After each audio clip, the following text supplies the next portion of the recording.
When it comes to watering cans, it may not seem like there are decisions to make, but I'm Christy Wilhelmi from Gardenerd, and today we're going to talk about what to look for when you want to buy one.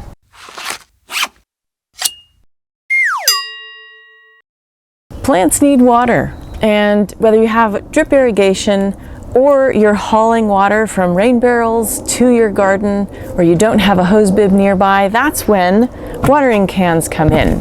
And I have two because they serve different purposes. So let's talk a little bit about what to look for when buying a watering can for your garden. The first thing to look at is the size.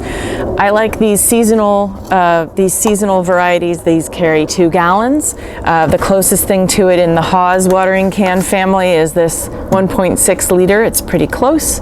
You can buy plastic watering cans or metal watering cans. Just keep in mind that if it's metal, it's going to be heavier and you need to be able to carry it from one place to another. So not too big, but not too small is the key. This is the kind you're going to find seasonally in your local grocery store or CVS type place. They have 2 handles, very important, one here for pouring and carrying. And then they have a rose, and I'm going to talk specifically about roses in a minute because that's the most important part. Now, this one, I like this here because when you fill it up with water, there's less to splash out as you walk it to your garden beds. So I'm a big fan of the Haws watering can. This one, unfortunately, is called the Practican, and it is no longer available, but there are others like it, and you can get one similar.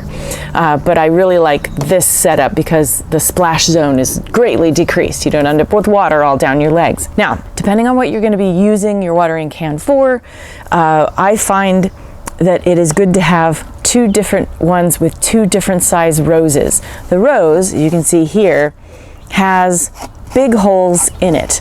And big holes are perfect if you are going to be mixing something in to your water to deliver it to your garden, because sediment won't get clogged in this as much as it will in something with smaller holes. That said, when you water with something with big holes like this, it is more aggressive. So if you've just planted seeds, I avoid using this.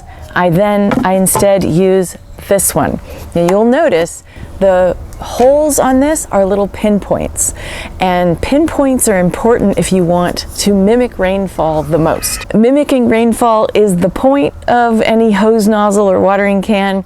It's a gentle coverage of water evenly across the surface without disturbing seeds. So when I freshly plant seeds, I water with this.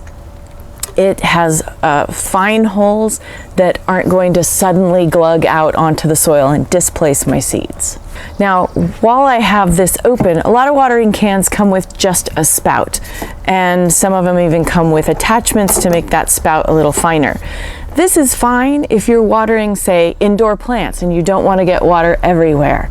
But if you're trying to water newly planted seeds with this, it's going to make divots everywhere and displace your soil, and you won't have even coverage. So you can find, this is actually an aftermarket,